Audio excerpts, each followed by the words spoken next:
खूबसूरत, सेहतमंद और हसीन परिंदों और जानवरों का मुकाबला हुस्न सजाया गया, जिसमें भोली भाली बिल्लियों, पालतू कुत्तों और परिंदों को उनकी परफॉर्मेंस पर खूब दाद मिली।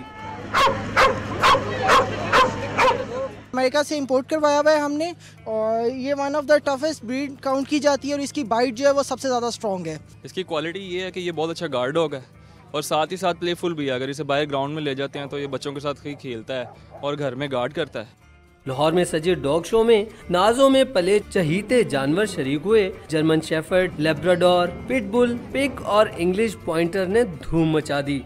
लाहौर पेट शो है, ये हमने पिछले साल शुरू किया था, पहला स्टेप लिया था और आज लोगों के अवेयरनेस के लिए है। कुछ लोग डरते हैं जानवरों से, उनका डर निकल जाता है, कुछ लोग पेट्स को नहीं रखते।